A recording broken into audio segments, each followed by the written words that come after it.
Hello everyone, वरन्या competition academy के NCERT foundation series में आप सबका स्वागत है। आज हम लोग का 6th डे है और आज हम लोग क्लास 6 के एनसीईआरटी ज्योग्राफी का जो 3rd नंबर चैप्टर है मोशन ऑफ द अर्थ, उससे रिलेटेड हम लोग 20 मोस्ट इम्पोर्टेंट एमसीक्यू सॉल्व करने वाले हैं। इसके बाद सारा कन्फ्यूजन, सारा कंसेप्ट आपका क्लियर हो जाएगा। ठीक है, कोई भी डाउट नहीं बचेगा। तो चलिए बिना कोई टाइम वेस्ट किए आज के सेशन को स्टार्ट करते हैं। लेकिन उससे पहले प्लीज़ आप लोग इस वीडियो को ज़्यादा से ज़्यादा शेयर कीजिए, लाइक कीजिए और मेरा यूट्यूब चैनल वरन्या कंपटीशन एकेडमी को सब्सक्राइब करें। ठीक है, तो चलिए देखते हैं हम लोग आज का अपना पहला क्वेश्चन। जो हमारा पहला क्वेश्चन है वो है the phenomena where the period of day to day sunrise is not exactly 24 hour but varies slightly is most accurately explained by।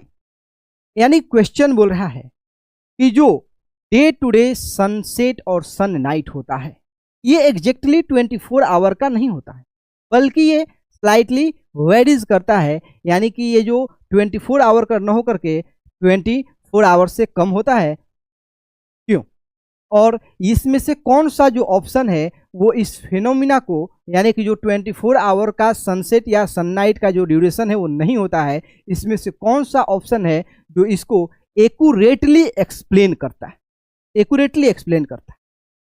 तो देखो, सबसे पहले ये समझो, और मैंने बताया भी है कि अर्थ में 2 टाइप का मोशन होता है। एक होता है रोटेशन और दूसरा होता है रिवॉल्यूशन। क्या होता है? एक होता है रोटेशन और दूसरा होता है रिवॉल्यूशन। दूसरा होता है रिवॉल्यूशन। जैसे देखो, अर्थ है, हम सबको पता है कि अर्थ जिस पाथ पे सन को रोटेट करता है यानी सन को रिवॉल्व करता है वो एक कंप्लीट सर्कुलर पाथ नहीं है, वो कंप्लीट एक सर्कुलर ऑर्बिट नहीं, वो एक इलिप्टिकल पाथ है। वो क्या है? एक इलिप्टिकल पाथ है। मान लीजिए कि ये सन है, ये क्या है? सन है, और ये है हमारा अर्थ। अर्थ का पोजीशन सन के अराउंड हमेशा टाइम टू टाइम क्या होता रहेगा? चेंज होता है। तो अर्थ के इलिप्टिकल ऑर्बिट होने के कारण जो सन और अर्थ के बीच का जो डिस्टेंस है वो कभी कभी कम होता है तो कभी कभी ज़्यादा होता है। तो सबसे कम जो डिस्टेंस होता है सन और अर्थ के बीच में उसको हम लोग बोलते हैं पेरीहेलियन। क्या बोलते हैं? पेरीहेलियन, जो 3rd जनवरी को होता है। कब होता है? 3rd जनवरी को होता है। और इस दिन सन और अर्थ के बीच का जो डिस्टेंस होता है वो कम होता है, यानी कि earth is closest to the earth क्या होता है? सन के सबसे नजदीक होता है। और अर्थ सन के सबसे नजदीक है, उसके कारण ऑर्बिटल स्पीड ऑफ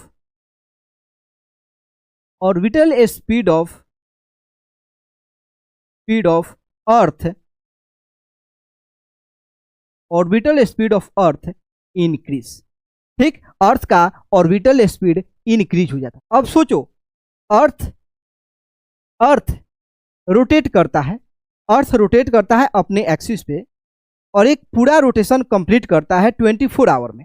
कितना? 24 आवर में। लेकिन जब अर्थ और सन के बीच का डिस्टेंस सबसे कम होता है उस टाइम और अर्थ का ऑर्बिटल स्पीड और रोटेशनल स्पीड दोनों इंक्रीज हो जाता है। जब अर्थ का रोटेशनल स्पीड इंक्रीज होगा तो जो पहले 24 आवर में अपना रोटेशन कंप्लीट कर रहा था, अब वो 24 आवर से थोड़ा कम समय में ही क्या कर लेगा? पूरा कर लेगा। कम समय में ही पूरा कर लेगा। तो पहला रीजन, अर्थ का ऑर्बिटल जो पाथ है वो इलिप्टिकल है, जिसके कारण सन और अर्थ के बीच का जो डिस्टेंस है वो वेरी करता है। और जब सन और अर्थ के बीच के डिस्टेंस क्लोजेस्ट होता है, जिसको हम लोग पेरीहेलियन बोलते हैं, और पेरीहेलियन 3 जनवरी को होता है, 3 जनवरी को होता है, जिस दिन सन और अर्थ एक दूसरे के क्लोज होते हैं। उस टाइम अर्थ का ऑर्बिटल स्पीड और रोटेशनल स्पीड इंक्रीज हो जाता है, और उस दिन अर्थ का जो एक कंप्लीट रोटेशन पहले 24 आवर में होता था, अब 24 आवर से कम समय में ही हो जाता है। दूसरा, सन और अर्थ के बीच का जो डिस्टेंस है वो मैक्सिमम होता है कब? तो एपी हेलियन के समय। एपी हेलियन के समय जो सन और अर्थ और मून होता है वो क्या होता है? फारदेस्ट होता है, और ये कब होता है? तो 4 जुलाई को होता है। कब होता है? 4 जुलाई को होता है, जिसके कारण अर्थ और सन के बीच का डिस्टेंस क्या होता है? मैक्सिमम होता है, यानी कि the distance between sun and earth become क्या? मैक्सिमम, या विल बी मैक्सिमम। क्या होता है? मैक्सिमम होता है। अब जब मैक्सिमम डिस्टेंस होता है, यानी कि जब अर्थ सन से दूर होता है, तो अर्थ का ऑर्बिटल स्पीड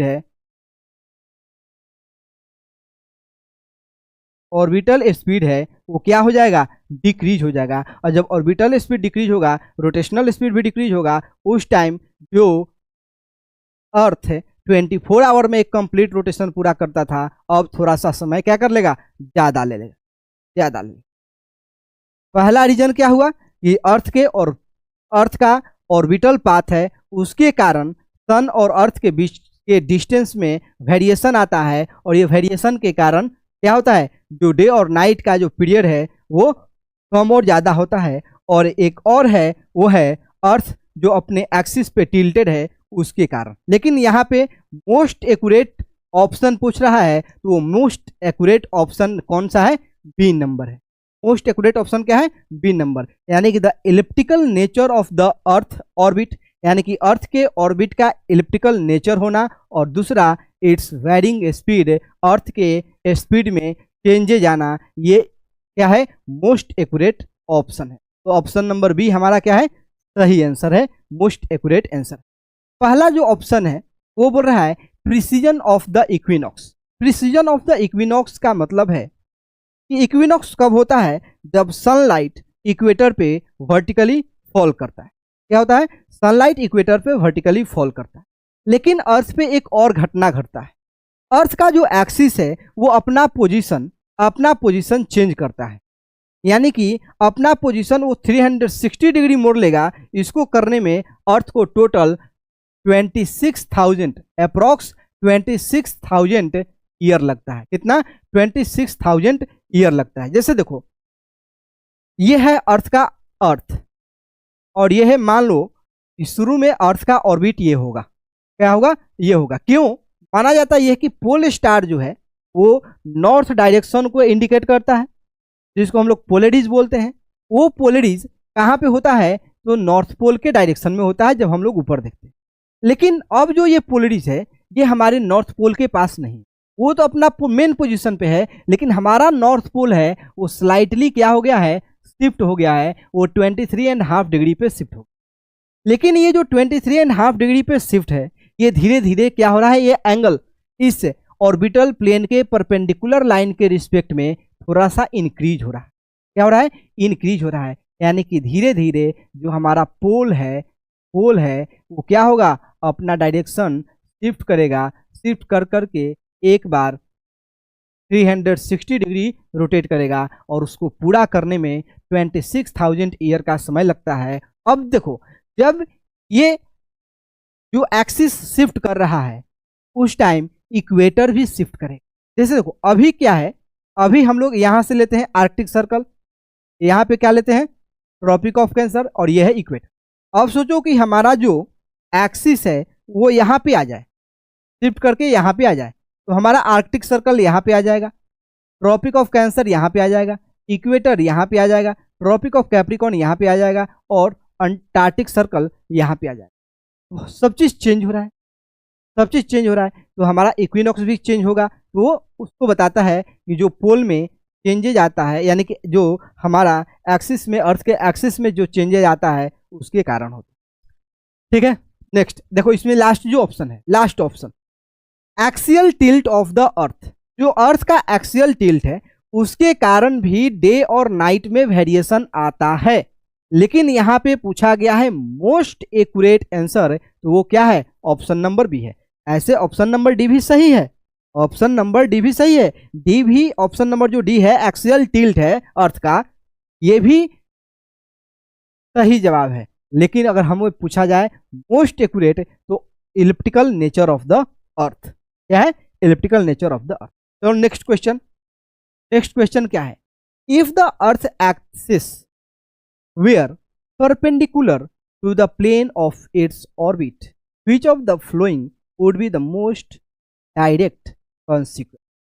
पूछ रहा है कि हम सबको पता है, ध्यान से सुनना, हम सबको पता है कि अर्थ अपने ऑर्बिटल प्लेन से परपेंडिकुलर लाइन पे 23.5 डिग्री पे झुका हुआ है और ऑर्बिटल प्लेन के रिस्पेक्ट में 66.5 डिग्री पे टिल्टेड है या झुका हुआ है। क्वेश्चन बोल रहा है कि मान लो ये जो एक्सिस अभी झुका हुआ है ये झुका हुआ नहीं होता, यानी कि अर्थ अपने ऑर्बिटल प्लेन के परपेंडिकुलर लाइन के रिस्पेक्ट में क्या हो, टिल्टेड नहीं हो, एकदम सीधा हो, तो उसका कॉन्सिक्वेंस क्या होगा, उसका कॉन्सिक्वेंस क्या होगा। तो अर्थ का पाथ कैसा है, इलिप्टिकल है, अर्थ का पाथ कैसा है, इलिप्टिकल है। ठीक है, यहां पे है हमारा सन और अर्थ है यहां पे, अर्थ है यहां पे। ठीक है, अर्थ अभी क्या है, अपने इलिप्टिकल पाथ के, ये जो इलिप्टिकल पाथ है उसके परपेंडिकुलर लाइन के, देखो ध्यान से, उसके परपेंडिकुलर लाइन के रिस्पेक्ट में 23.5 डिग्री पे झुका हुआ है। क्वेश्चन पूछ रहा है कि अगर ये झुका हुआ नहीं रहता, ये सीधा रहता, तो क्या होता। जब ये सीधा होता तो अर्थ पे हर जगह हर दिन equal length of day and night क्या होगा, इक्वल। डे और नाइट क्या होगा, यानी कि जो अभी लेंथ ऑफ डे और नाइट में जो वेरिएशन आता है, जैसे कि अभी क्या है कि जो हमारा सन है वो 22 दिसंबर को चल जाएगा ट्रॉपिक ऑफ कैप्रिकॉन के पास, वहां पे वर्टिकली फॉल करेगा। अब इक्वेटर पे क्या होगा कि सनलाइट जो आएगा वो वर्टिकली नहीं आएगा, एक स्लैंटिंग आएगा, उसको बहुत ज़्यादा डिस्टेंस कवर करना। तो ट्रॉपिक ऑफ कैंसर पे लॉन्गेस्ट नाइट और शॉर्टेस्ट डे होगा, यानी कि नाइट लंबा होगा और दिन छोटा होगा। तो ये जो नाइट लंबा हो रहा है, दिन छोटा हो रहा है, इसका मेन रीजन क्या है कि अर्थ अपने एक्सिस पे टिल्टेड है, अर्थ अपने एक्सिस पे टिल्टेड। अगर टिल्टेड नहीं होता तो अर्थ पे जो नाइट और डे का जो ड्यूरेशन है वो क्या होता, हर जगह इक्वल होता, हर जगह क्या होता, इक्वल होता। दूसरा, क्योंकि सनलाइट इक्वल अमाउंट में दो पार्ट में डिवाइड होता है, यानी कि एक साइड, अर्थ के एक साइड, यानी कि जो अर्थ के सामने वाला जो फेस जो सन के सामने है, अर्थ का वो फेस जो सन के सामने है, उस साइड डे होता और उसके पीछे वाला साइड नाइट होता। क्या होता, नाइट होता। यानी कि अर्थ पे कोई सीजनल वेरिएशन नहीं देखने को मिलता, अर्थ पे कोई सीजनल वेरिएशन देखने को नहीं मिलता। तो देखते हैं, the length of the day and night would be equal every day and everywhere on the earth, option number B सही है। And there would be no season, और अर्थ पे कोई सीजन नहीं होगा, इसलिए हमारा जो बी नंबर ऑप्शन है वो सही है। B number of C number जो ऑप्शन है वो सही है। तो क्या होगा, बोथ ए एंड बी जो ऑप्शन है वो सही ऑप्शन है, यानी कि अर्थ पे कोई सीजन नहीं होगा। क्यों नहीं होगा, जैसे देखो ये अर्थ है और ये सन है, डायरेक्ट कोई इसमें अब हमें टिल्टेड मान के नहीं चलना है। अब यहाँ पे सनलाइट इतना के पार्ट में डिवाइड होता, ये पार्ट में, फिर ये वाला पार्ट रोटेट करता तो फिर ये वाला पार्ट में आ जाता, यानी कि इधर डे होता, इधर नाइट होता, फिर इधर नाइट होगा, इधर डे होगा, इधर डे इधर नाइट, फिर इधर डे इधर नाइट। ठीक, और इक्वल अमाउंट में टेम्परेचर हर जगह क्या होता, डिस्ट्रीब्यूट होता। और ये इक्वल अमाउंट में डिस्ट्रीब्यूशन के कारण अर्थ पे कोई सीजनल वेरिएशन देखने को नहीं मिलता। यानी कि अगर इंडिया में विंटर है, मान के चलो विंटर है तो विंटर ही रहता, समर है तो समर ही रहता, दोनों में से कोई एक ही सीजन होता, विंटर सीजन और एटमन स्प्रिंग ये सब नहीं आता, केवल और केवल एक सीजन एक जगह पे होता। Next, circle of illumination best defined as. Circle of illumination क्या होता है, अभी हम लोगों ने डिस्कस किया। ये है हमारा अर्थ और ये है हमारा सन, सॉरी अर्थ छोटा है, मान लो ये सन है और ये अर्थ है। जब सनलाइट आएगा तो अर्थ के सामने वाला, यानी कि अर्थ का जो फेस है जो सन के सामने है, वो वाला पार्ट क्या करता, डे एक्सपीरियंस करता। यानी कि इधर वाला पार्ट, यानी कि जब सनलाइट आएगा तो इधर वाला पार्ट क्या करेगा, डे एक्सपीरियंस करेगा, और इधर वाला पार्ट नाइट एक्सपीरियंस करेगा। इधर वाला पार्ट नाइट, इधर वाला पार्ट डे।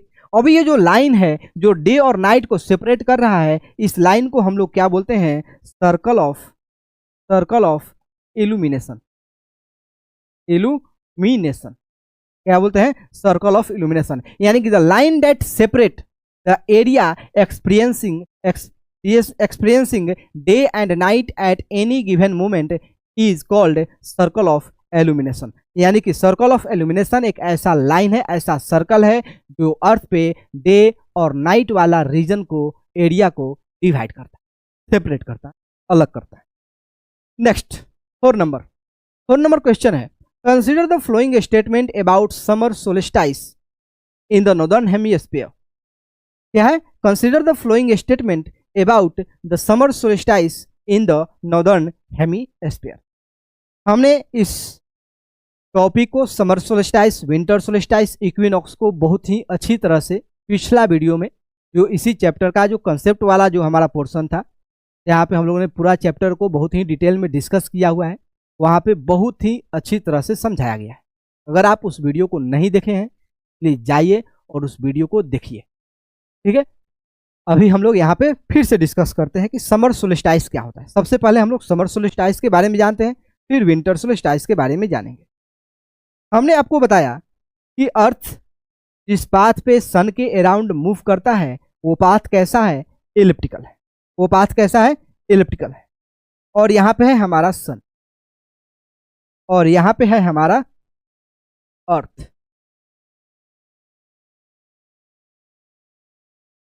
यहाँ पे है हमारा अर्थ, कोई दिक्कत? यहाँ पे है अर्थ और यहाँ पे है, ये रहा सन। ठीक है, और हम सबको पता है कि अर्थ है जो अपने एक्सिस पे टिल्टेड है। अर्थ अपने एक्सिस पे क्या है, टिल्टेड है। जब अर्थ अपने एक्सिस पे इस पोजीशन पे है और टिल्टेड है तो ये रहा अर्थ का आर्कटिक सर्कल, यानी कि 66.5 डिग्री। ये रहा ट्रॉपिक ऑफ कैंसर 23.5 डिग्री, और ये रहा इक्वेटर यानी कि 0 डिग्री। फिर आ जाएगा ट्रॉपिक ऑफ कैप्रिकॉर्न और फिर आ जाएगा अंटार्कटिक। अब आप जब ध्यान से देखोगे कि जब सनलाइट यहाँ से निकलेगा, जब सनलाइट यहाँ से निकलेगा तो ये सनलाइट ट्रॉपिक ऑफ कैंसर पे, क्या ये सनलाइट ट्रॉपिक ऑफ कैंसर पे वर्टिकली फॉल करेगा। यानी कि sunlight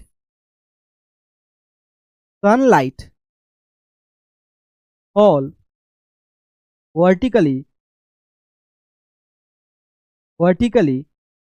eight the tropic of Cancer.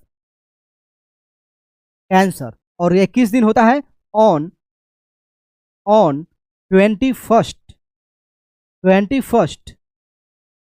और ये कब होता है, 21 जून को। यानी कि 21 जून को जब सनलाइट अर्थ पे वर्टिकली फॉल करता है ट्रॉपिक ऑफ कैंसर पे, यानी कि सनलाइट जब अर्थ के ट्रॉपिक ऑफ कैंसर पे वर्टिकली फॉल करता है, उसको हम लोग नॉर्दर्न हेमिस्फीयर में क्या बोलते हैं, तो समर सोलस्टाइस बोलते हैं। क्या बोलते हैं? समर सोलस्टाइस बोलते हैं। और इस दिन अब क्या होता है? समर सोलस्टाइस के दिन नॉर्दर्न हेमिस्फीयर में, ध्यान से सुनिएगा, समर सोलस्टाइस के दिन नॉर्दर्न हेमिस्फीयर में लॉन्गेस्ट डे और शॉर्टेस्ट नाइट होता है। क्या होता है? लॉन्गेस्ट डे और शॉर्टेस्ट नाइट होता है। और आर्कटिक सर्कल और नॉर्थ पोल के रीजन में 24 आवर डे लाइट होता है। 24 आवर का डे लाइट होता है। कितना आवर का? 24 आवर का। समझ में आया? यानी कि समर सोलस्टाइस 21 जून को होता है, जिसके कारण जो सनलाइट है वो अर्थ के ट्रॉपिक ऑफ कैंसर पे वर्टिकली फॉल करता है। और 21 जून को अर्थ पे लॉन्गेस्ट डे, अर्थ के नॉर्दर्न हेमिस्फीयर में लॉन्गेस्ट डे और शॉर्टेस्ट नाइट होता है। और आर्कटिक सर्कल और नॉर्थ पोल के बीच के रीजन जो है वो 24 आवर डे लाइट, यानी कि 24 आवर का डे एक्सपीरियंस करते हैं। यानी कि वहाँ पे कुछ मंथ, यानी कि 2 से लेकर के 3 महीना तक, 2 से लेकर 3 मंथ तक कोई भी नाइट नहीं होता है, यानी कि डे ही डे रहता है। तो आप आइए इसमें ऑप्शन देखते हैं कौन सा ऑप्शन सही। पहला ऑप्शन क्या है? The sun rays fall directly on the tropic of Cancer. अभी हमने आपको लिख के बता दिया कि 21 जून को समर सोलिस्टाइस के दिन जो सनलाइट है ट्रॉपिक ऑफ कैंसर पे वर्टिकली फॉल करता है, इसलिए हमारा ऑप्शन नंबर 1 क्या है? सही है। Option number B, the Arctic circle experience 24 hour of daylight, यानी कि जो आर्कटिक सर्कल है वह 24 आवर का डे लाइट एक्सपीरियंस करता है। सेकंड नंबर ऑप्शन भी क्या है? सही है। अब देखो थर्ड नंबर ऑप्शन है इट मार्क द, यानी कि summer solstice mark the beginning of winter in the southern hemi, यानी कि जब सनलाइट ट्रॉपिक ऑफ कैंसर पे 21 जून को समर सोलिस्टाइस के दिन ट्रॉपिक ऑफ कैंसर पे वर्टिकली फॉल कर रहा होता है, उस टाइम साउदर्न हेमिस्फीयर जो हमारा रीजन है, यानी कि ट्रॉपिक ऑफ कैप्रिकॉर्न के रीजन से लेकर के साउथ पोल के रीजन जो है वो रीजन विंटर सीजन एक्सपीरियंस करता है। तो ये हमारा जो ऑप्शन है, ये ऑप्शन 3 भी क्या है?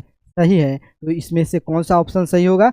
ऑल स्टेटमेंट आर सही, स्टेटमेंट 1 एंड 2 आर, यानी कि डी नंबर ऑप्शन जो हमारा सही है। अब देखो विंटर सीजन क्यों एक्सपीरियंस करेगा। जब आप इस फिगर को ध्यान से देखोगे तो पता चलेगा कि जो हमारा नॉर्थ पोल है वो सन के साइड झुका हुआ है और जो साउथ पोल है वो सन से दूर झुका हुआ है। तो जब सन से दूर है तो सन के लाइट को ट्रेवल करने में ज़्यादा डिस्टेंस कवर करना पड़ेगा, वहाँ पे उसका एनर्जी इस रीजन में कम पहुँचेगा, जिसके कारण वहाँ पे विंटर सीजन। कोई दिक्कत है? 5 नंबर क्वेश्चन। देखो क्वेश्चन बनेगा बहुत ही आसानी से बनेगा जब आपका कंसेप्ट क्लियर रहेगा। और आपको कंसेप्ट क्लियर करना है, आप जाइए और जो इसका कंसेप्ट वाला पार्ट है, हमने आपको बताया है कि इस सीरीज में, यानी कि जो एनसीईआरटी का फाउंडेशन सीरीज है, इसमें प्रत्येक चैप्टर को हम लोग 2 पार्ट में डिवाइड करेंगे, यानी कि 2 पार्ट में कवर करेंगे। पहला पार्ट में जो भी कंसेप्ट है, जो भी एनसीईआरटी बुक में लिखा हुआ है या नहीं लिखा हुआ है, उसको हम लोग कवर करेंगे। फिर उस चैप्टर से रिलेटेड हम लोग 20 to 30 क्वेश्चन सोल्व करेंगे। ठीक है, तो आज बारी है ज्योग्राफी का 3rd नंबर जो चैप्टर है मोशन ऑफ द अर्थ, उसको हम लोग कवर कर रहे हैं और उस पर हम लोग खास करके 20 मोस्ट इंपॉर्टेंट एमसीक्यू सोल्व कर रहे हैं, जो बुक में है और बुक से बाहर भी हो सकता है। यानी कि the Coriolis force, 5 number question में है the Coriolis force which influence wind pattern and ocean current is a direct reason, यानी कि जो अर्थ पे कोरियोलिस फोर्स या कोरियोलिस इफेक्ट लगता है उसका मेन रीजन क्या है, क्यों लगता है। और ये जो कोरियोलिस इफेक्ट है, कोरियोलिस फोर्स है, ये अर्थ पे जो ऑब्जेक्ट मूव कर रहा होता है अर्थ के एटमॉस्फेयर, उस मूवमेंट को इफेक्ट करता है, मूवमेंट को अफेक्ट करता है, मूवमेंट को इन्फ्लुएंस करता है। क्या इन्फ्लुएंस करता है? यानी कि जो ऑब्जेक्ट एक सीधी लाइन में जा रहा हो सीधी लाइन में जा रहा हो तो उस सीधा ना जा करके वो डिफ्लेक्ट कर जाए। यानी कि जब करियोलिस फोर्स नॉर्दर्न हेमिस्फीयर में लगता है वो राइट डायरेक्शन में, अब जो साउदर्न हेमिस्फीयर में लगता है लेफ्ट डायरेक्शन में डिफ्लेक्ट करता है। एयर को भी, विंड को भी, विंड को भी और ओशियन करंट को। तो ये किसके कारण होता है? तो जो हमें पता है कि अर्थ में दो टाइप के मूवमेंट है, एक रोटेशन, दूसरा रिवोल्यूशन। ये है हमारा अर्थ, और अर्थ अपने एक्सिस पे झुका हुआ है और इस एक्सिस पे वो वेस्ट टू ईस्ट क्या करता है? रोटेट करता है। क्या करता है? वेस्ट टू ईस्ट रोटेट करता है। और इसी रोटेशन के कारण अर्थ पे करियोलिस फोर्स लगता है, और ये करियोलिस फोर्स का जो मेन इन्फ्लुएंस है वो क्या करता है? ये हमारे विंड पैटर्न को इन्फ्लुएंस करता है और ओशियन करंट को इन्फ्लुएंस। बोलोगे कैसे? जैसे कि देखो ये है हमारा इक्वेटर। इक्वेटर के नॉर्थ में मान लो कि हम लोग कुछ चीज को सीधा फेंकते हैं ऐसे, ये सीधा नहीं जाएगा। ये क्या करेगा? अपने मेन पोजीशन से वो क्या कर जाएगा? राइट डायरेक्शन में शिफ्ट कर जाएगा। अगर उसी चीज को जब हम लोग साउदर्न हेमिस्फीयर में पढ़ेंगे वो साउथ लेफ्ट डायरेक्शन में, साउदर्न हेमिस्फीयर में लेफ्ट डायरेक्शन में शिफ्ट करता है। ये करियोलिस फोर्स को अच्छा से समझा जाएगा, अच्छा से हम लोग पढ़ेंगे, क्योंकि इसका इम्पोर्टेंट क्लाइमेटिक स्टडी के लिए जब हम लोग अगर क्लाइमेटोलॉजी पढ़ेंगे, ठीक, क्लाइमेटोलॉजी पढ़ेंगे अच्छा से, वहाँ पे आपको पढ़ने को मिले और इसका समझ होना बहुत बहुत जरूरी है। क्या है? बहुत जरूरी। ठीक है, तो आपको बस अभी यही जानना है कि अर्थ जो अपने एक्सिस पे रोटेट करता है, इस रोटेशन के कारण अर्थ पे एक इफेक्ट क्रिएट होता है। उस इफेक्ट को हम लोग करियोलिस इफेक्ट या करियोलिस फोर्स बोलते हैं। और ये जो करियोलिस फोर्स है हमारे अर्थ पे चलने वाले विंड पैटर्न और ओशियन करंट को इन्फ्लुएंस करता है। तो इसका मेन आंसर क्या हो जाएगा? 3 नंबर ऑप्शन, यानी कि rotation of the earth on its axis. यानी कि अर्थ जो अपने एक्सिस पे रोटेट करता है उसके कारण करियोलिस इफेक्ट क्रिएट होता है, और ये करियोलिस इफेक्ट हमारे विंड पैटर्न और ओशियन करंट को क्या करता है?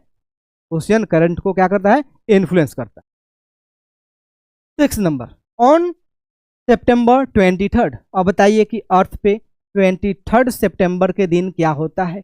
विंटर सोलिस्टाइस होता है, समर सोलिस्टाइस होता है, या इक्विनॉक्स होता है? जल्दी बताइए आप लोग, कमेंट सेक्शन में बताइए कि 23 सितंबर को क्या होता है। तो 23 सितंबर को अर्थ पे इक्विनॉक्स होता है। क्या होता है? इक्विनॉक्स। ये इक्विनॉक्स का क्या होता है? ये इक्विनॉक्स पे इक्वल आवर ऑफ डे और इक्वल आवर ऑफ नाइट होता है। यानी कि equal day, equal length of day और इक्वल लेंथ ऑफ नाइट। यानी कि ये 12 आवर का होता है और ये भी। क्यों? क्योंकि इक्विनॉक्स के दिन जो सनलाइट है वो fall vertically on the equator. यानी कि इक्विनॉक्स के दिन, यानी कि 23 सितंबर को जो हमारा सनलाइट है वो इक्वेटर पे वर्टिकली फॉल करता है, जिसके कारण अर्थ पे इक्वल ड्यूरेशन ऑफ डे और इक्वल ड्यूरेशन का नाइट होता है।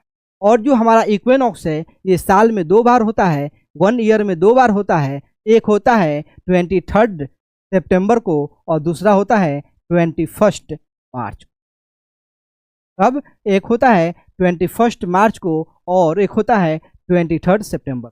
यानी कि अर्थ, यानी कि जो हमारा सन है, सन का मूवमेंट होता है, नॉर्थवर्ड माइग्रेशन ऑफ सन होता है और साउथवर्ड माइग्रेशन ऑफ सन होता है। जब नॉर्थवर्ड और साउथवर्ड माइग्रेशन ऑफ सन होता है, इसी दौरान साल में 2 बार जो सनलाइट है वो इक्वेटर पे वर्टिकली फॉल करता है। और जिस दिन वर्टिकली फॉल करता है वो दिन है 23 सितंबर और 21 मार्च, जिसको हम लोग इक्विनॉक्स बोलते हैं, जिसको हम लोग क्या बोलते हैं? इक्विनॉक्स बोलते हैं। और ये इक्विनॉक्स के दिन अर्थ पे इक्वल ड्यूरेशन ऑफ डे और इक्वल ड्यूरेशन का नाइट होता है। यानी कि इसका डायरेक्ट और मेन जो ऑप्शन होगा वो क्या होगा, इक्वेटर होगा। पहले क्वेश्चन को समझ लो। On the 23rd September, if you are at the location where the sun is exactly overhead at the noon, यानी कि बोल रहा है कि 23rd सितंबर को आप एक ऐसे लोकेशन पे है जहां पे नून में यानी कि 12 पीएम पे सनलाइट एग्जैक्टली आपके सर के ऊपर यानी कि कोई शैडो नहीं बनता है, तो वो कौन सा दिन है या आप उस कहाँ पे किस प्लेस पे लोकेटेड हैं, तो आप उस दिन कहाँ पे लोकेटेड हैं, तो इक्वेटर पे लोकेटेड है। उस दिन कहाँ पे लोकेटेड है, तो आप इक्वेटर पे लोकेटेड हैं, यानी कि इक्वेटर पे ही सनलाइट जो 23rd सितंबर और 21st मार्च को वर्टिकली फॉल करता। अब आते हैं 7 नंबर क्वेश्चन। 7 नंबर क्वेश्चन है the concept of leap year is necessary primarily in accounting for. देखो लीप ईयर क्या होता है, तो हम सबसे पहले ये समझो कि जो जो अर्थ है अपने ऑर्बिट पे, अर्थ जो अपने ऑर्बिट पे मूव करता है सन के अराउंड, यानी कि सन के अराउंड जो रिवॉल्व करता है अर्थ अपने ऑर्बिट पे, वो एक पूरा ऑर्बिट को कंप्लीट करने में उसको टोटल 365 डेज और 6 आवर का समय लगता है। 6 आवर का समय लगता है। अब इस 6 आवर को हम लोग नेक्स्ट 4 ईयर में यानी कि नेक्स्ट 4 ईयर तक क्या करते हैं, ऐड करते हैं, यानी कि 6 + 6 या 6 + 6 + 6 प्लस, अब ये जो चौथा बार है यहाँ पे ये चौथा बार 6 ऐड हुआ, उस दिन ये एक दिन हम लोग कैलकुलेट कर लेते हैं, यानी कि एक दिन इसको बना लेते हैं, यानी कि 24 आवर बना लेते हैं। और इस 24 आवर को हम लोग नेक्स्ट ईयर में ऐड कर देते हैं, जहाँ पे जो हमारा फरवरी का जो महीना होता है वह 29 डे का होता है। तो ये क्यों होता है, the fact that earth take approximately 365 and 1/4 day to complete 1 revolution, यानी कि अर्थ है जो सन के अराउंड एक रिवोल्यूशन पूरा करने में 365 डे और 6 आवर का समय लेता है। अब इस 6 आवर को हम लोग एक दिन में ऐड नहीं करते, एक साल में ऐड नहीं कर पाते हैं, तो इस 6 आवर को हम लोग इकट्ठा कर करके 24 आवर बनाते हैं और फिर उस 24 आवर को उस ईयर में हम लोग ऐड करते हैं, तो हमारा जा करके लीप ईयर बनता है। तो क्यों होता है, क्योंकि अर्थ को एक रिवोल्यूशन को कंप्लीट करने में 365 डे और 6 आवर का समय लगता है, और उस 6 आवर को हम लोग ऐड ऑन करते हैं। 8 नंबर क्वेश्चन। 8 नंबर क्वेश्चन क्या है, ड्यूरिंग एन इक्विनॉक्स, इक्विनॉक्स कब होता है, 2 दिन होता है, 23rd सितंबर और 21st मार्च।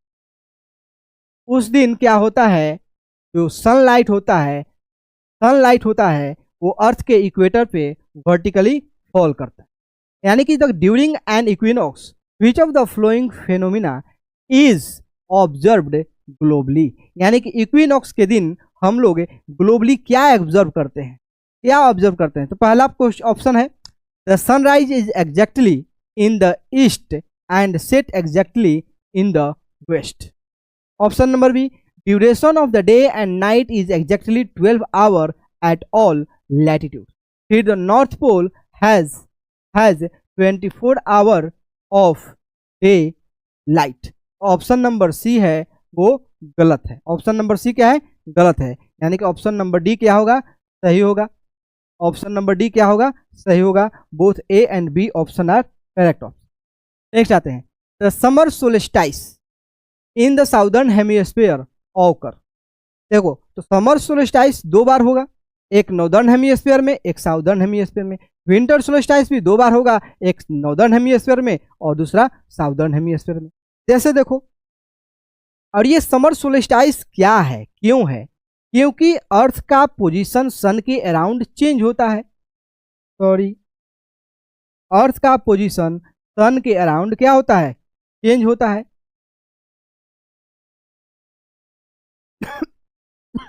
ये है हमारा अर्थ का ऑर्बिटल पाथ और ये रहा सन।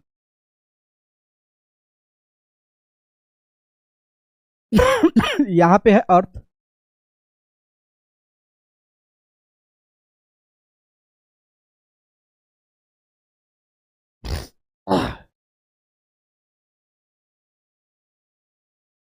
और यहाँ पे है। ये अर्थ का दो पोजीशन है जहाँ पे समर सोल्स्टाइस और विंटर सोल्स्टाइस। इस प्लेस पे अर्थ कब आता है? तो इस प्लेस पे अर्थ आता है 21 जून। 21 जून। और इस दिन नॉर्दर्न हेमिस्फीयर में समर सोल्स्टाइस होता है।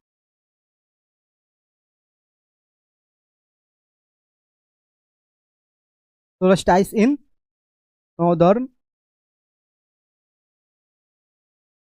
Hemisphere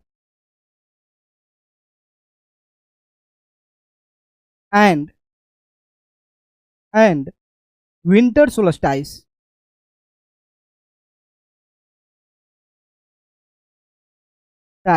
in southern hemisphere।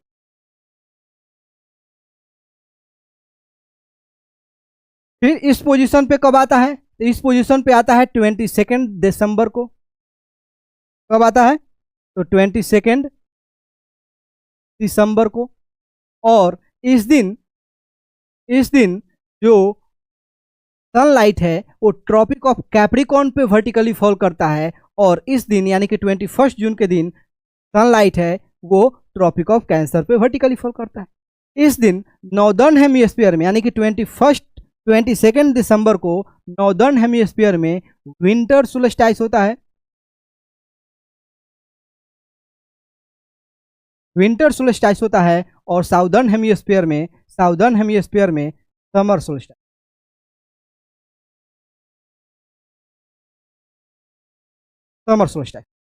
ठीक, जब समर सोल्स्टाइस नॉर्दर्न हेमिस्फीयर में होता है 21 जून के दिन, तो 21 जून के दिन नॉर्दर्न हेमिस्फीयर में लॉन्गेस्ट डे और शॉर्टेस्ट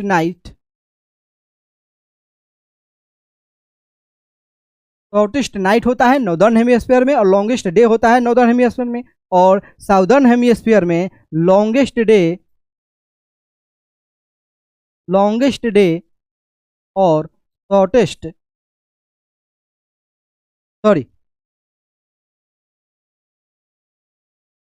लॉन्गेस्ट नाइट और शॉर्टेस्ट डे होता है कहाँ पे? Southern hemisphere. यानी कि जब नॉर्दर्न हेमिस्फीयर में समर सोल्स्टाइस होता है 21 जून के दिन, तो नॉर्दर्न हेमिस्फीयर में लॉन्गेस्ट डे और शॉर्टेस्ट नाइट होता है, और साउदर्न हेमिस्फीयर में लॉन्गेस्ट नाइट और शॉर्टेस्ट डे होता है। इसके विपरीत यहाँ पे होगा, जब 22 दिसंबर को नॉर्दर्न हेमिस्फीयर में विंटर सोल्स्टाइस होता है, तो यहाँ पे 22 दिसंबर के दिन लॉन्गेस्ट नाइट होगा और शॉर्टेस्ट डे होगा। यहाँ पे नॉर्दर्न हेमिस्फीयर। और साउदर्न हेमिस्फीयर में क्या होगा? लॉन्गेस्ट डे और शॉर्टेस्ट नाइट। समर सोल्स्टाइस में क्या होता है? जो सनलाइट है वो डायरेक्टली फॉल करता है, वर्टिकली फॉल करता है कहाँ पे? तो ट्रॉपिक ऑफ कैंसर पे। सनलाइट कहाँ फॉल करता है? तो डायरेक्टली वर्टिकली फॉल करता है ट्रॉपिक ऑफ कैंसर पे। और विंटर सोल्स्टाइस के दिन जो सनलाइट है वो डायरेक्टली फॉल करता है ट्रॉपिक ऑफ कैप्रिकॉर्न पे। कहाँ पे? ट्रॉपिक ऑफ कैप्रिकॉर्न पे। समझ में आया विंटर सोल्स्टाइस, समर सोल्स्टाइस? कोई दिक्कत है? तो आते हैं, देखते हैं कि यानी कि the summer solstice in the southern hemisphere occur around, यानी कि साउदर्न हेमिस्फीयर में समर सोल्स्टाइस कब होता है? जब नॉर्दर्न हेमिस्फीयर में जिस समय विंटर सोल्स्टाइस चलता है, उस टाइम साउदर्न हेमिस्फीयर में समर सोल्स्टाइस होता है। तो नॉर्दर्न हेमिस्फीयर में विंटर सोल्स्टिस कब चलता है? 22 दिसंबर को। तो उसी समय साउदर्न हेमिस्फीयर में समर सोल्स्टिस चलता है, यानी कि ऑप्शन नंबर सी होगा वो हमारा सही आंसर होगा। क्या होगा? ऑप्शन नंबर सी, यानी कि 22 दिसंबर। 22 दिसंबर को क्या होता है? साउदर्न हेमिस्फीयर में समर सोल्स्टिस और नॉर्दर्न हेमिस्फीयर में विंटर सोल्स्टिस। 21 मार्च को इक्विनॉक्स होता है, इक्विनॉक्स होता है, और 23 सितंबर को भी इक्विनॉक्स होता है। तो ऑप्शन नंबर सी इसका क्या होगा? सही होगा। क्वेश्चन क्या था? The summer solstice in the southern hemisphere occur around 22 December. Next question क्या है? The apparent northward and southward migration of sun's direct rays between the tropics is caused by, यानी कि सन का जो दो मूवमेंट होता है हमारे अर्थ पे, हमारे अकॉर्डिंग, ऐसे सन अपने एक रिस्पेक्टिव प्लेस पे क्या है? स्थिर है, लेकिन उसका जो हमारी रिस्पेक्ट में, यानी कि अर्थ के रिस्पेक्ट में जो उसका मूवमेंट दो टाइम होता है, एक नॉर्थवर्ड माइग्रेशन होता है और एक साउथवर्ड माइग्रेशन होता है। जब नॉर्थवर्ड माइग्रेशन होता है और साउथवर्ड माइग्रेशन होता है, उस टाइम जो सनलाइट है वो ट्रॉपिक ऑफ कैंसर और ट्रॉपिक ऑफ कैप्रिकॉर्न पे वर्टिकली फॉल करता है। क्या होता है? वर्टिकली फॉल करता है। इसका मेन रीजन क्या है? पहला रीजन है कि अर्थ है जो सन के अराउंड एक एलिप्टिकल पाथ पे रिवॉल्व करता है और अपने एक्सिस पे रोटेट करता है। तो ऑप्शन नंबर जो हमारा सी होगा वो क्या होगा? सही आंसर होगा। तो चलिए नेक्स्ट क्वेश्चन देखते हैं। Question number 11।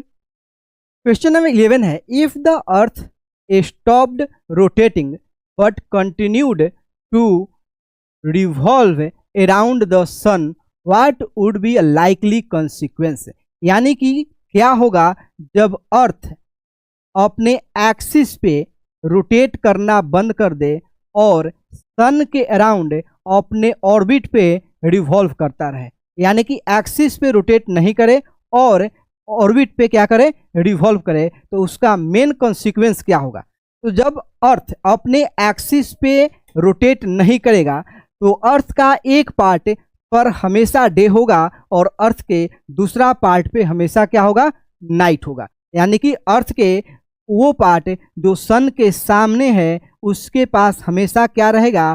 डे रहेगा, और जो सन के दूर है, यानी कि सन से पीछे है, यानी कि अर्थ का वो पास जो सन से क्या है? दूर है, वहां पे क्या होगा? नाइट होगा। वहां पे क्या होगा? नाइट होगा। देखते हैं, यानी कि one side of the earth would have a perpetual day and the other perpetual night, यानी कि अर्थ के एक पार्ट पे परपेचुअल डे होगा, यानी कि हमेशा दिन रहेगा, और अर्थ के दूसरा पार्ट पे हमेशा क्या रहेगा? रात रहेगा। तब जब अर्थ अपने एक्सिस पे रोटेट करना बंद कर दे और सन के अराउंड रिवॉल्व करता रहे। जब सन के अराउंड अपने ऑर्बिट पे रिवॉल्व करेगा और एक्सिस पे रोटेट नहीं करेगा तो अर्थ का वो पार्ट जो सन के सामने है वहां पे दिन रहेगा और दूसरा पार्ट पे हमेशा हमेशा क्या रहेगा? रात रहेगा। ठीक है। Question number 12। The term aphelion refer to the point in the earth orbit. अभी हमने बताया जब अर्थ सन के अराउंड अपने ऑर्बिट पे रिवॉल्व करता है, जब अर्थ सन के अराउंड अपने ऑर्बिट पे रिवॉल्व करता है, जब अर्थ सन के अराउंड अपने ऑर्बिट पे रिवॉल्व करता है, उसके कारण सन और अर्थ के बीच का जो डिस्टेंस होता है वो कभी कम होता है तो कभी ज़्यादा होता है। जब डिस्टेंस कम होता है तो उसको हम लोग बोलते हैं पेरीहेलियन, और जब दूर होता है तो उसको हम लोग बोलते हैं एपीहेलियन। क्या बोलते हैं? एपीहेलियन। यानी कि सन और अर्थ के बीच का डिस्टेंस क्या होगा? ज्यादा हो जाएगा। यानी कि the earth is the farthest from the sun, यानी कि सन और अर्थ के बीच का डिस्टेंस क्या हो जाएगा? मैक्सिमम रहेगा, सबसे ज्यादा रहेगा। 13 नंबर क्वेश्चन है। 13 नंबर क्वेश्चन क्या है? The difference in the duration of day and night between Kanyakumari and Srinagar is more pronounced on 21st June than on 21st March. This is because, देखो सबसे पहले यह है हमारा अर्थ, और अर्थ पे यह है इक्वेटर, और यह है ट्रॉपिक ऑफ कैंसर। और जो हमारा इंडिया है यानी कि हमारा प्यारा भारत है, वो ईस्टर्न वर्ल्ड में इस पोजीशन पे है। कहाँ पे है? इस पोजीशन पे है। कहाँ पे है? इस पोजीशन पे। यानी कि इस वाले पार्ट में श्रीनगर है,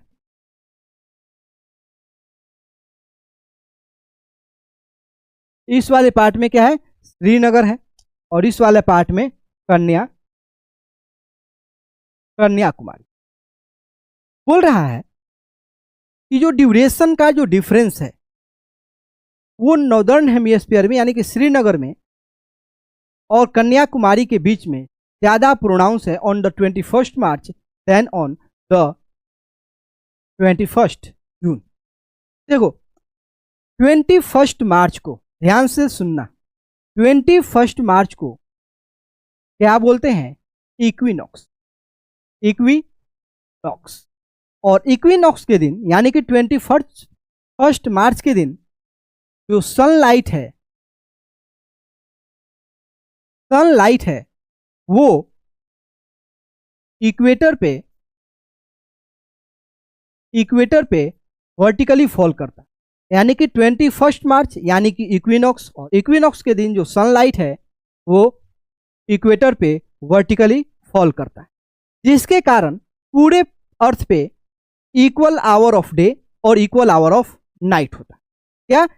अर्थ पे इक्वल आवर ऑफ डे और equal hour of night 21st मार्च को यानी इक्विनॉक्स के दिन होता है। लेकिन जब सन ट्रॉपिक ऑफ कैंसर के ऊपर होता है 21st जून को, जिसको हम लोग बोलते हैं समर सोल्स्टाइस। क्या? समर सोल्स्टाइस कब होता है? 21st जून को। और 21st जून को यानी कि समर सोल्स्टाइस के दिन जो सनलाइट होता है वो ट्रॉपिक ऑफ कैंसर पे वर्टिकली फॉल करता है। और ट्रॉपिक ऑफ कैंसर पे ध्यान से सुनना, ट्रॉपिक ऑफ कैंसर पे यानी कि अर्थ के नॉर्दर्न हेमिस्फीयर में लॉन्गेस्ट डे होता है और शॉर्टेस्ट नाइट होता है। क्या होता है? लॉन्गेस्ट डे होता है और शॉर्टेस्ट नाइट होता है। तो अब बताओ, यहाँ पे यानी कि इक्विनॉक्स के दिन 21st मार्च को सन इक्वेटर पे फॉल करता है और 21st जून को सनलाइट ट्रॉपिक ऑफ कैंसर पे, जिसके कारण नॉर्दर्न हेमिस्फीयर में लॉन्गेस्ट डे और शॉर्टेस्ट नाइट होता है। तो ये जो प्रोनाउंस्ड है वो किसके कारण है? किसके कारण है? जब क्योंकि जो हमारा श्रीनगर है वो श्रीनगर हायर लैटिट्यूड पे है, और हायर लैटिट्यूड पे जो इसका इफेक्ट है किसका?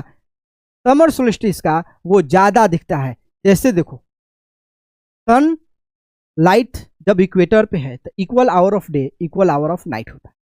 जब ट्रॉपिक ऑफ कैंसर पे गया तो लॉन्गेस्ट डे और लॉन्गेस्ट शॉर्टेस्ट नाइट होता है। और आर्कटिक सर्कल पे क्या होता है? वहाँ पे नाइट होता ही नहीं, वहाँ पे नाइट होता नहीं क्योंकि वो हायर लैटिट्यूड पे है। यानी कि the Srinagar is at the higher latitude and the effect of the earth's axial tilt is more significant at higher latitude. यानी कि ऑप्शन नंबर बी हमारा क्या होगा? सही आंसर होगा, क्योंकि हमारा श्रीनगर एक हायर एल्टीट्यूड पे है और समर सोल्स्टिस का ज़्यादा इफेक्ट कहाँ दिखता है? हायर एल्टीट्यूड पे दिखता है। ठीक है, इसलिए ऑप्शन नंबर बी हमारा क्या होगा? सही आंसर होगा। ठीक, 14 number question, midnight sun phenomena where the sun is visible at the midnight is experienced in the region। यानी कि मिडनाइट जो सन होता है वो किस रीजन में एक्सपीरियंस किया जाता है? किस रीजन में एक्सपीरियंस किया जाता है? तो वो है the region between the Arctic circle and North Pole. Between the tropic of Cancer and equator नहीं, ट्रॉपिक ऑफ कैंसर और इक्वेटर के बीच में कोई मिडनाइट सन नहीं होता है। मिडनाइट सन कब होता है? समर सोलिस्टिस के दिन, यानी कि 21 जून के दिन, 21 जून के दिन जब सनलाइट ट्रॉपिक ऑफ कैंसर पे वर्टिकली फॉल करता है, ट्रॉपिक ऑफ कैंसर पे वर्टिकली फॉल करता है, जिसके कारण नॉर्थ पोल पे, यानी कि the region between Arctic circle and North Pole पे क्या होता है? मिड नाइट डे होता है, यानी कि वहां पे 24 आवर डे लाइट रहता है, 24 आवर डे लाइट रहता है। तो हमारा ऑप्शन नंबर बी क्या है? सही आंसर। क्वेश्चन नंबर 15 बताना है कि which of the flowing pair is correctly match. इनमें से कौन सा जो ऑप्शन है वो करेक्टली मैच कर रहा है? पहला ऑप्शन है 21 मार्च, विंटर सोल्स्टिस, साउदर्न हेमिस्फीयर। बताइए 21 मार्च को क्या होता है? इक्विनॉक्स होता है, इक्विनॉक्स होता है। पहला ऑप्शन क्या है? गलत है। 22 दिसंबर, समर सोल्स्टिस, नॉर्दर्न हेमिस्फीयर। अब आप बताइए 22 दिसंबर को क्या होता है? तो 22 दिसंबर को विंटर सोल्स्टिस होता है, विंटर सोल्स्टिस होता है। कहाँ पे? नॉर्दर्न हेमिस्फीयर में। बी गलत।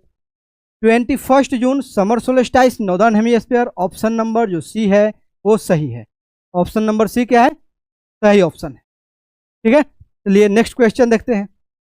Next question 16 number, the perihelion when the earth is closest to the sun currently occur around 3 January. During this period, the northern hemisphere experience winter. This fact demonstrate that, देखिए perihelion के समय जो 23 जनवरी को होता है, हम सबको पता है कि दिसंबर जनवरी के महीना में नॉर्दर्न हेमिस्फीयर में विंटर सीजन चलता है। हम सब कोई स्वेटर पहनता है, वुलन क्लॉथ पहनता है, ये तो हम लोग को पता ही है। ये क्यों होता है? ये किसके कारण होता है? इसका मेन रीजन है कि अर्थ है जो अपने एक्सिस पे टिल्टेड है। क्यों है? अर्थ अपने एक्सिस पे टिल्टेड है, यानी कि the tilt of the earth axis is a more dominant factor in causing the season than it distant from the sun. यानी कि ऑप्शन नंबर बी होगा वो सही रीजन होगा। ऑप्शन नंबर बी क्या है? सही रीजन है, क्योंकि अर्थ अपने एक्सिस पे टिल्टेड है। अर्थ अपने एक्सिस पे क्या है? Tilted. Next question 7 number, the gradual Oval. The gradual Oval, Oval का मतलब होता है मूवमेंट, मूवमेंट या शिफ्ट।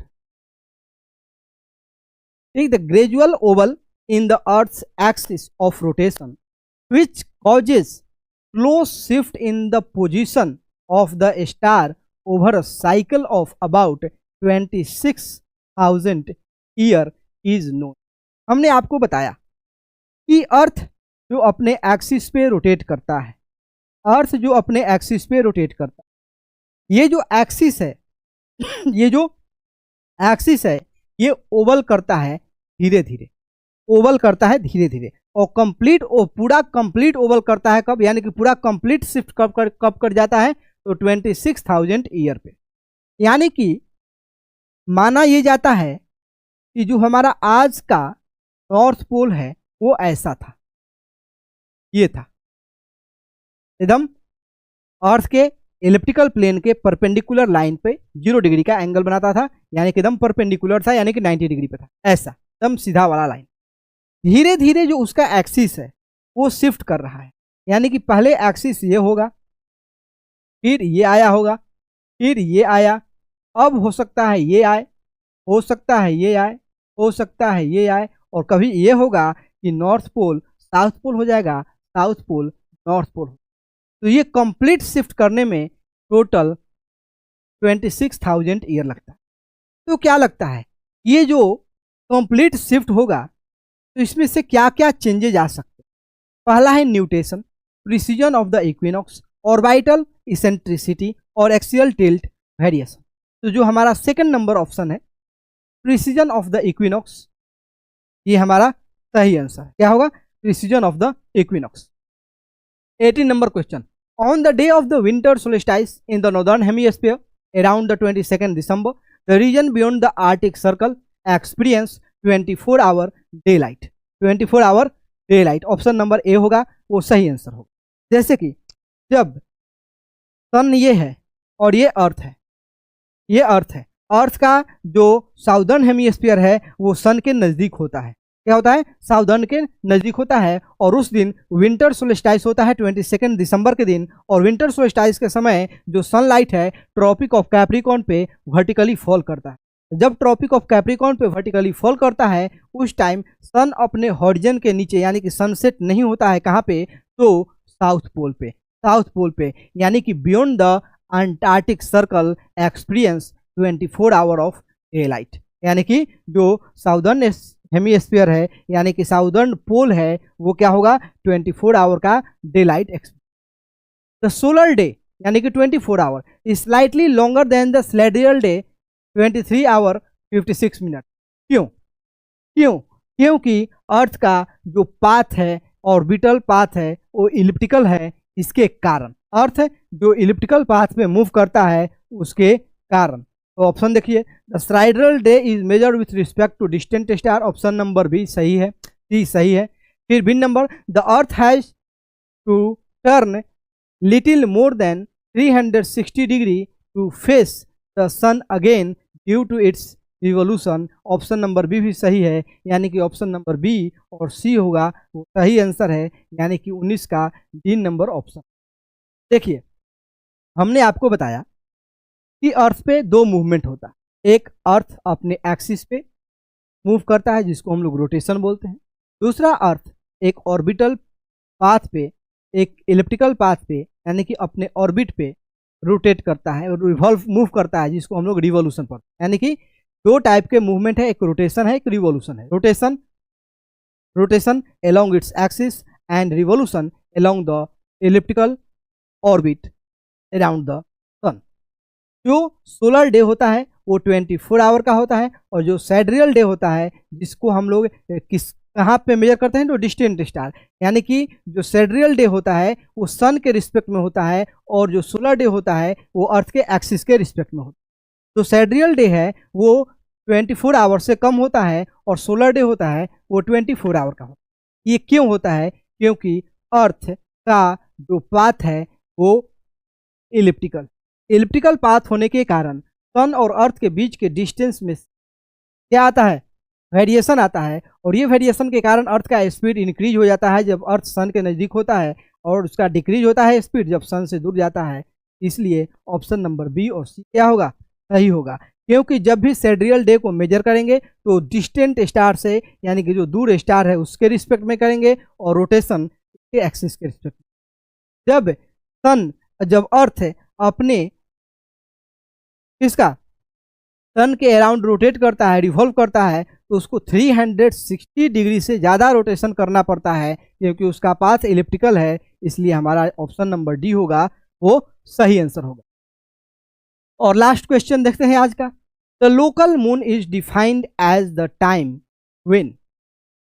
लोकल मून कैसे डिफाइन करेंगे? लोकल नून जैसे देखो, हमारे यहाँ इंडिया में जो नून है वो 12 PM को बोला, लेकिन अमेरिका में भी नून 12 PM को होता है? नहीं होता। लोकल जो नून है वो हर जगह हर प्लेस पे डिफरेंट, और ये जो डिफरेंसेज आते हैं ये किसके कारण आते हैं? क्योंकि जो लोकल मेरिडियन होते हैं, जो लोकल लैटिट्यूड होते हैं, सन के सामने से जब कोई मेरिडियन जैसे कि मान लीजिए 5 डिग्री लॉन्गिट्यूड मेरिडियन है, वो सन के सामने है, यानी कि उस time sunlight vertically 5 degree meridian पे 5 डिग्री लॉन्गिट्यूड पे फॉल कर रहा है, वहाँ पे लोकल नून कितना बजे होगा? मान लेते हैं 5 बज रहा है तो 5, 6 बज रहा है तो 6। तो लोकल नून डिपेंड करता है वहाँ पे किस बात पे?